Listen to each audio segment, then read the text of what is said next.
শেখ হাসিনা বাংলাদেশে নিপীড়ন করে নির্যাতন করে টিকতে চেয়েছিল।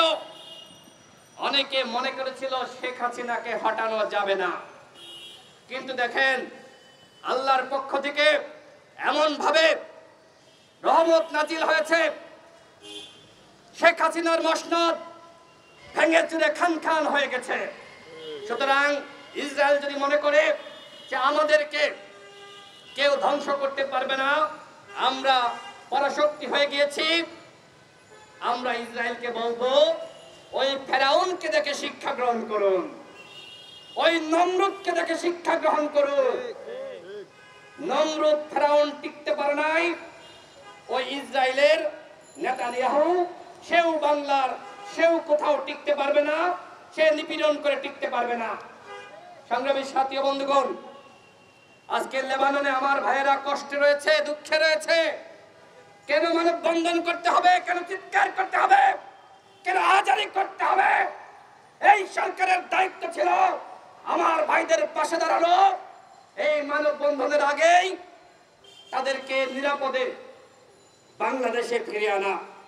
কিন্তু এখনো পর্যন্ত তাদের ফিরিয়ে আনা হবে কিনা, তাদের বিষয়ে এই সরকারের বক্তব্য কি, সহানুভূতি কি, আমরা জানি না, শুনি নাই, কোনো বক্তব্য পাইনি। আমরা এই সরকারের প্রতি আহ্বান রাখতে চাই, আপনারা লেবাননে যে সকল প্রবাসী ভাইরা রয়েছে তাদেরকে নিরাপদে বাংলাদেশে ফিরিয়ে আনুন। যেটি আনসারি ইতিমধ্যে বক্তব্য রেখেছে যে সেখানে ব্রিজের নিচে বাংলাদেশের ভাইয়েরা আশ্রয় নিয়েছে, সেখানে বাগানে গাছের নিচে তারা যেভাবে জীবন যাপন করছে, কষ্ট রয়েছে, খাবার নাই, ওষুধ নাই, চিকিৎসা নাই, এই কষ্ট আমাদেরকেও কষ্ট দিচ্ছে। আমরা সরকারকে বলবো যে আপনারা দ্রুত সময়ের মধ্যে এই ইসরায়েলের যে বর্বরতা এটি থামানোর জন্য আপনারা বক্তব্য প্রদান করুন, বিবৃতি দেন। ডক্টর ইউনূস স্যার, তিনি বাংলাদেশের মানুষের জন্য আশীর্বাদ। আন্তর্জাতিক মহলে ইউনূস স্যারের অনেক গ্রহণযোগ্যতা রয়েছে।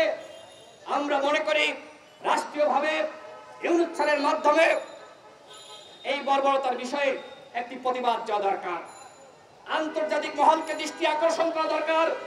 আমরা অন্তর্বর্তীকালীন সরকারের প্রধান ডক্টর ইউনূস স্যারকে ধন্যবাদ জানাতে চাই।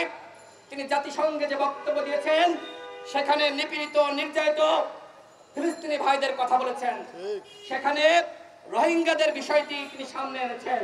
অর্থাৎ ডক্টর ইউনূস স্যার সবসময় নিপীড়িত, অসহায়, নির্যাতিত মানুষের পক্ষে, যেমনি ভাবে তিনি বাংলাদেশের নিপীড়িত নির্যাতিত মানুষের পক্ষে ছিলেন, আমরা তার প্রতি আহ্বান রাখতে চাই, বিশ্বের যেখানে এই নিপীড়িত নির্যাতিত মানুষ থাকুক আপনি তার পাশে দাঁড়ান।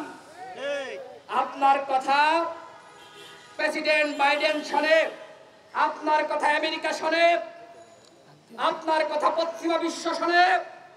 সুতরাং আপনি উদ্যোগ গ্রহণ করুন, আপনি বিশ্ব নেতায় পরিণত হবেন।